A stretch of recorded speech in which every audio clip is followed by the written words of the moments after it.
menggigit bagian-bagian vital dari tubuh Ya'juj dan Ma'juj, sehingga membuat mereka tak bisa bergerak, bahkan mati secara mendadak. Diserang, masuk melalui mulut atau melalui hidung, sehingga Ya'juj Ma'juj yang begitu banyaknya itu mati semuanya. Setelah sekali lagi sebelumnya sangat lama menimbulkan keonaran dan kehancuran di muka bumi. Saking brutalnya mereka membunuh siapapun, setelah orang-orang sepi terbunuh, setelah semua yang bergerak telah mati, binatang pun telah mati, mereka bunuh semuanya. Mereka bikin panah-panah dengan pegas yang kuat, dengan karet yang kuat, mereka tembakkan ke langit. Allah mentakdirkan panah itu agak lama jatuh kembali ke bumi, dan pada saat jatuh di sebahagian anak panah itu ada bekas darah. Ini yang diyakini oleh Ya'juj dan Ma'juj bahwa mereka telah memanah Tuhan. Dan mereka pun berteriak satu sama lain, menyebutkan bahwa Tuhan pun telah kita bunuh. Alam ini milik kita. Tak ada lagi yang bisa mengatur semua ini. Semua sudah kita bunuh. Itu tujuannya hanya itu, membunuh segalanya, membunuh semuanya, agar mereka menjadi penguasa tunggal di bumi. Itulah, setelah Nabi Isa berdoa, Allah timpakan penyakit kepada mereka. Mereka pun mati bergelimpangan. Bangkainya berserakan di atas permukaan bumi. Tidak ada sejengkal pun permukaan bumi yang kosong dari berseraknya bangkai-bangkai Ya'juj dan Ma'juj ini. Ini kan jadi persoalan baru bagi manusia yang masih tersisa hidup di masa itu. Nabi Isa mengutus para pengikutnya untuk memantau keadaan di bawah, di lembah dari perbukitan. Lalu pengikutnya melaporkan kepada Nabi Isa bahwa Ya'juj dan Ma'juj semuanya telah mati. Barulah mereka turun. Tetapi pada saat turun dari gunung, mereka juga sangat kewalahan melihat bangkai yang begitu banyak. Bau busuk terjadi di mana-mana karena begitu banyaknya bangkai. Kembali Nabi Isa memohon kepada Allah Subhanahu wa taala untuk memindahkan bangkai agar kehidupan normal bisa dijalani lagi. Mulailah orang-orang memindahkan bangkai. Allah menciptakan atau mengirimkan ada satu jenis burung yang paruhnya besar dan kuat, lehernya panjang. Disebutkan dalam hadis seperti leher unta. Burung ini mematuk bangkai-bangkai Ya'juj Ma'juj, lalu dibuang ke laut sampai permukaan bumi pun bersih dari bangkai-bangkai Ya'juj dan Ma'juj. Bersih kembali. Kemudian Allah menurunkan hujan selama 3 hari. Sehingga bekas-bekas bangkai tadi menjadi suci dan bersih kembali. Nabi Isa pun dan para pengikutnya, orang-orang beriman, dan orang-orang lain, manusia yang tersisa di masa itu, menjalani kehidupan kembali secara normal. Nah, ini tanda kiamat yang keempat. Bapak Ibu berbahagia, ada beberapa ciri Ya'juj dan Ma'juj itu. Di dalam hadis Rasulullah SAW yang diriwayatkan oleh Imam Ahmad, Rasulullah bersabda begini, innakum taquluna la aduwa wa innakum la tazaluna tuqatiluna aduwan hatta ya'tiya Ya'juj wa Ma'juj.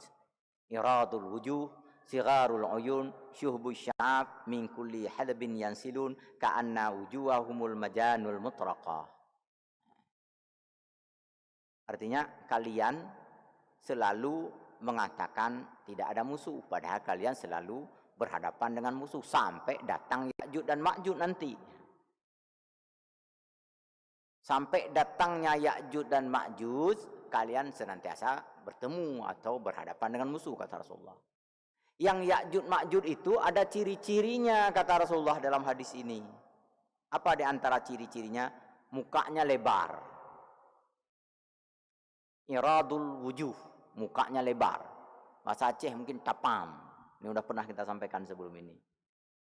Matanya cipit, kecil lubang matanya itu, tetapi bola matanya lebar, bulat. Macam mana bilangnya itu ya?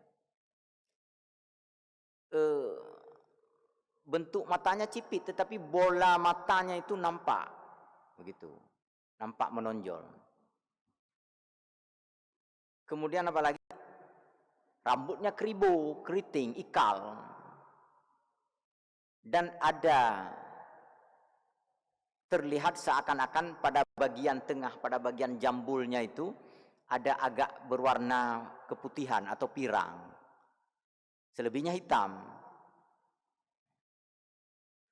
Mereka datang dari berbagai sudut pada saat kemunculannya itu, pada saat keluarnya itu. Kita tengok ke kanan, di sana pun mereka, tengok ke kiri, di sana pun mereka, berlari-larian, gitu. Kemudian mereka datang dari setiap arah. Ka'anna wujuhahumul majanul mutraqah. Wajah mereka itu seperti perisai cembung. Perisai itu alat yang digunakan dalam perang untuk melindungi diri, kada itu. Tameng. Bulat dia bentuknya. Tetapi bagian tepi dia tipis, bagian tengah tebal, apa namanya itu. Nah, itulah yang saya katakan tapam tadi. Jadi wajah mereka itu bulat dan agak menonjol di bagian tengahnya. Seperti perisai yang tebal gitulah. Perisai yang cembung bagian tengahnya. Ini ciri-ciri Ya'juj dan Ma'juj. Para ulama memberikan uraian yang lebih detail terkait hadis yang menyebutkan tentang ciri-ciri Ya'juj Ma'juj. Juga dengan mengutip ayat-ayat Al-Quran. Terutama surah Al-Kahfi yang pernah kita bacakan beberapa waktu yang lalu. Cirinya, bicara mereka itu tidak atau sulit dipahami. Bahkan di antara mereka sendiri. La yafqahuna qawla, kata Allah di dalam surah Al-Kahfi. Mereka nggak paham-paham betul terkait ucapan mereka sendiri. Jadi mereka bergerak bukan berdasarkan instruksi ucapan, tetapi karena kesamaan naluri.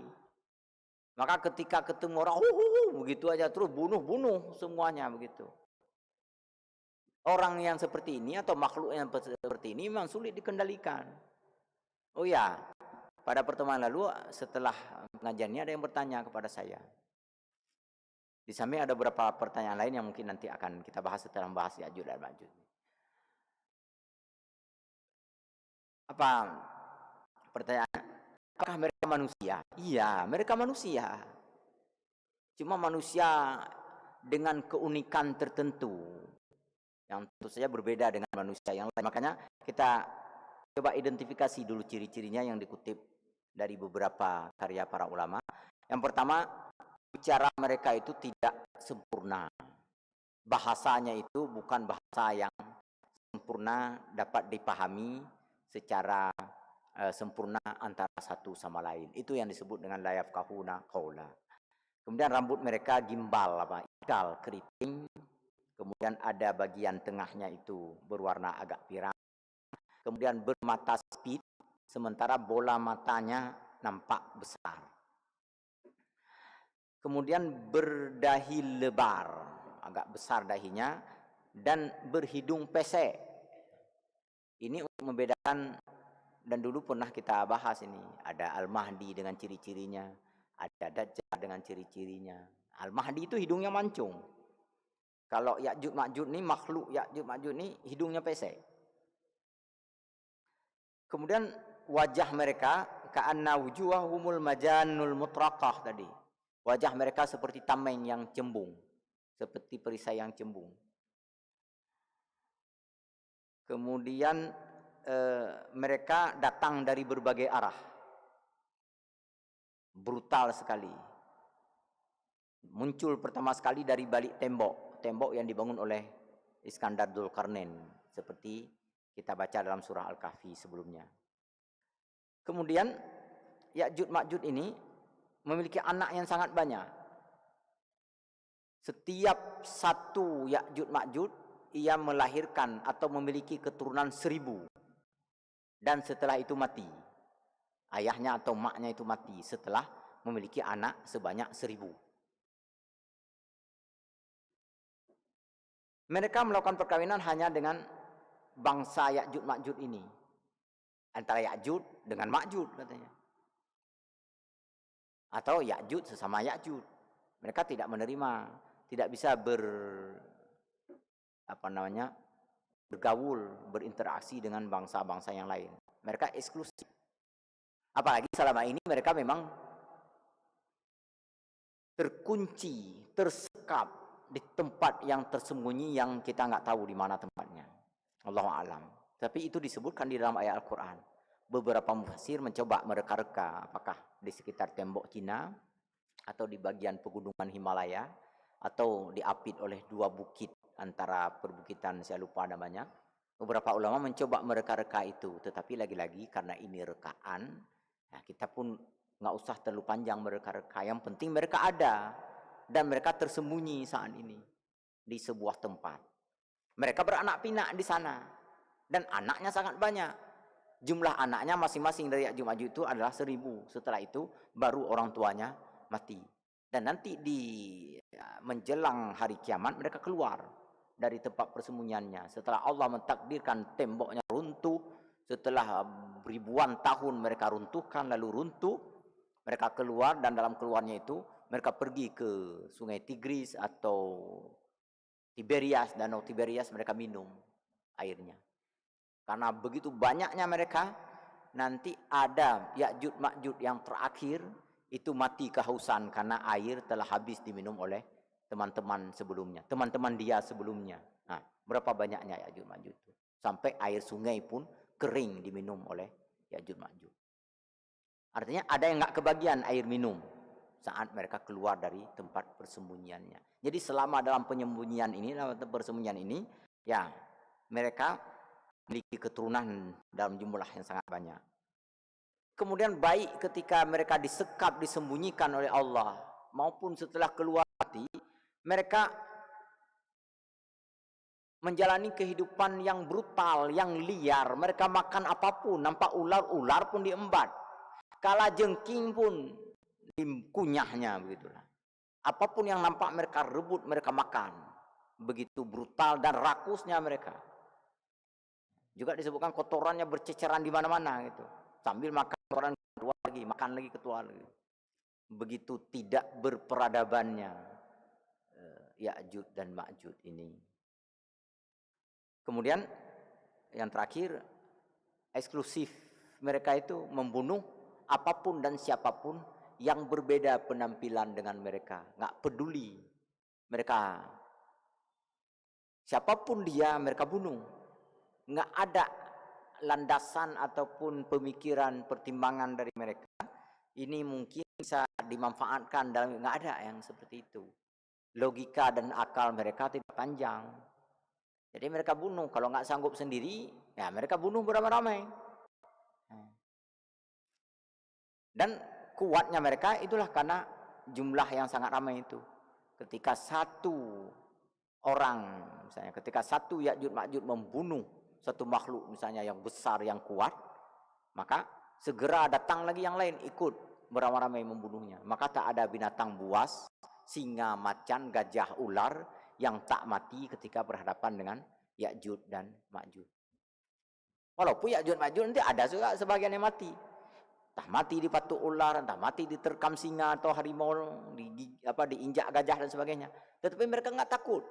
Satu mati, datang lagi yang lain beramai-ramai, mengeroyok semua makhluk lain yang tak sebangsa dengan mereka. Nah, ini beberapa ciri Ya'juj Ma'juj yang disebutkan di dalam karya-karya para ulama. Ciri-ciri ini perlu kita ketahui dan perlu kita kembangkan pengetahuan ini, kita sebarkan pengetahuan ini kepada murid-murid kita, kepada anak cucu kita. Setidaknya ya, mereka mengetahui bahwa ini sebagai tanda kiamat. Bukan hanya untuk menciptakan kesadaran, keinsafan, apa yang harus dilakukan ketika menghadapi yang seperti ini. Pak Ibu, sebelum ini kita bahas tentang Dajjal. Ada beberapa pedoman atau beberapa strategi menghindari fitnah Dajjal kan?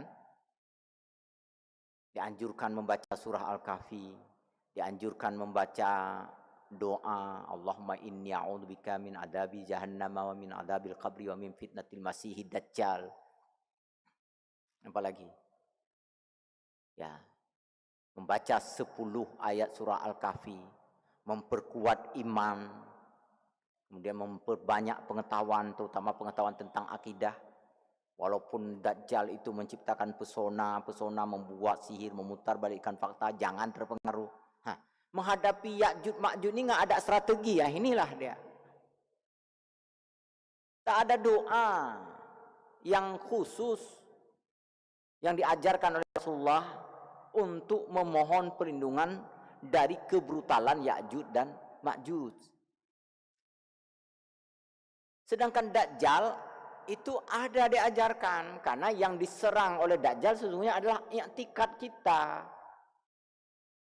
keyakinan kita yang diserang. Maka di situ kita perlu memohon perlindungan Allah, jangan sampai i'tikad kita punah dan musnah. Ini enggak yang diserang badan dan fisik kita. Lalu apa? Tidak ada cara? Iya, maksudnya fisik itu, badan kita itu kalaupun habis ya nggak apa-apa, yang penting i'tikad tetap kuat. Ya'juj Ma'juj nggak peduli dengan akidah, nggak peduli dengan iman, nggak peduli tentang agama, nggak peduli siapa baik siapa jahat, semua dibunuhnya oleh dia gitu. Dan dia nggak cari pengikut, dia nggak perlu dukungan siapapun, mereka bunuh secara brutal tanpa target. Ya memang begitulah ditakdirkan oleh Allah. Begitulah diciptakan makhluk oleh Allah yang berbeda antara satu sama lain. Dan itu menjadi ujian dan cobaan bagi orang-orang yang hidup di akhir zaman. Nah, seperti Allah sedang menguji kita saat ini. Nah, ini saya menanggapi beberapa pertanyaan yang disampaikan dalam bulan ini. Diujinya kita dengan COVID-19. Kita sudah tahun 2021 ini, tapi masih kita sebut COVID-nya COVID-19. Sudah 2 tahun yang lalu, belum habis-habisnya juga gitu. Syukurnya kita ya di Masjid Raya sudah menunaikan salat berjamaah dengan saf yang normal, bukan new normal, normal betul-betul ini.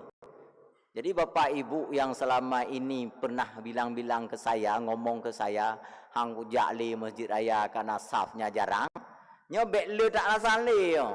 Jangan banyak kali ngomong. Kemarin mak cerita ilung beu lonjak Masjid Raya Ustaz, saf jarum. Nah, ini saf dah rapat. Nyo singa nyo lu hana, berarti bohong selama ini. Ketika awal-awal Covid Bapak Ibu, gitu juga teman-teman kita ini, saudara-saudara kita. Ada beberapa orang yang karena takut luar biasa, terprovokasi oleh media, terutama media sosial, radio Mego, Hana Mujan, Hana Muso, nggak tahu siapa yang bilang, sehingga sebahagian masjid ditutup. Apa dia bilang? Kalian nih pengurus masjid nggak ada iman sedikit pun kalian, lebih takut kepada COVID daripada kepada Tuhan katanya. Nggak ada iman kalian. Beberapa saya simpan masih nomor handphone ponselnya itu. Apa masjid tutup? Bukan masjid ini, masjid lain. Seminggu kemudian, kan kita semakin banyak informasi, kita tanya ke sana kemari, bertemu dengan dokter dan para ahli. Tidak separah, sedahsyat itu. Kalau begitu, dibuka aja masjid. Begitu dibuka masjid, dia nggak datang juga. Nah, itu. Waktu itu masjidnya pakai asu. Ngomongnya gede kali dia. Dia salahkan pengurus masjid, dia salahkan jamaah, dia salahkan imam, dia salahkan ustaz. Anak iman becu drone. Covid mentang demakut, masjid-masjid tutup. Begitu masjid dibuka, nggak datang lagi dia. Sengaja saya telepon. Pak, masjid sudah dibuka. Oh, Kalun Dupu. Udah tahu saya. Kan nggak enak kalau saya bilang masjid udah dibuka, pergilah ke masjid, kan kurang santun rasanya. Saya coba bilang masjid. Ada 3 hari kemudian saya telepon lagi, Pak, masjid sudah dibuka. Hai, kalau kau buka baru sapu ada atas sapu anak bala Indon. Kita lagi yang dimarahinya. Ya. Ini gitu juga kalau yang selama ini dia bilang bahwa masjid raya hangku ja'adoku. Malas saya pergi ke masjid raya karena sahnya ini sahnya udah rapat. Datanglah, jangan ngomong di belakang lagi nanti. Apalagi alasannya sekarang. Kemarin alasannya jarang nggak mau datang, sekarang ya safnya sudah rapat kembali, mudah-mudahan datang. Kalau nggak datang juga, nanti ketika dijarangkan jangan komen lagi, gitu maksudnya. Kalau nanti masjid ditutup, jangan banyak komen lagi. Ini ketika masjid ditutup, dia komen suruh buka. Ketika masjid dibuka, nggak datang. Gitu. Nah, COVID, Bapak Ibu berbahagia, penyakit. Cobaan Allah untuk umat manusia yang hidup saat ini. Dengan berbagai dampak dan risikonya kita sudah melihat semuanya.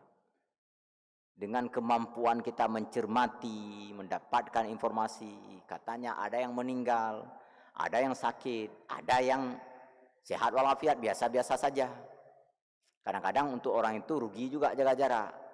Masjid jaga jarak, kedai kopi jap-jap hidung, apa kan? Di tempat tertentu dibuat jarang-jarang waktu nonton bola berkerumun. Terlepas dari semua itu, ini adalah ujian bagi umat manusia yang hidup di tahun-tahun ini. Mulai dari tahun 2019 tentunya, 2020, 21, 22 dan seterusnya. Kalau masih COVID ini ada. Tapi semoga kita berdoa semoga Allah hentikan penyebaran wabah ini. Agar ketakutan dan kecemasan berkurang dari kehidupan keseharian kita. Bagi orang beriman sesungguhnya tak patut untuk terlalu cemas dan takut. Karena ini memang diuji oleh Allah dengan penyakit ini. Di samping ini menjadi ujian, juga menjadi teguran bagi kita.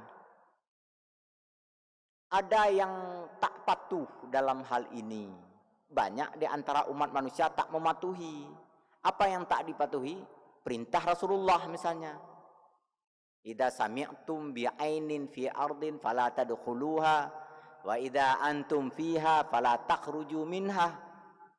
Itu kan tegas sekali Rasulullah, apabila kalian mendengar ada wabah di sebuah negeri, maka jangan dekat-dekat ke negeri itu. Dan kalau kebetulan kalian berada di negeri itu dan wabah dimulai dari situ, jangan keluar dari situ.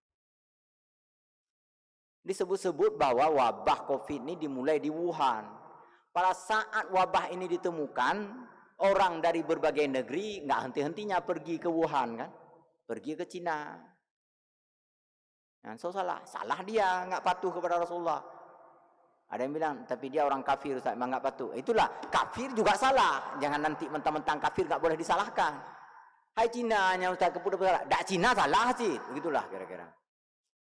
Kemudian ketika wabah itu muncul di sebuah negeri, maka orang di negeri itu jangan keluar. Nah, tengok orang Cina kemana-mana tuh sampai ke negara raya datang juga dia kan. Nggak patuh lagi. Bukan hanya Cina yang nggak patuh, kita juga nggak patuh menerima kehadiran dan kedatangan mereka. Nyancok, udah kena kan. Sekali lagi ini teguran Allah untuk semua. Makanya patuh kepada apa yang diperintahkan oleh Rasulullah Sallallahu Alaihi Wasallam.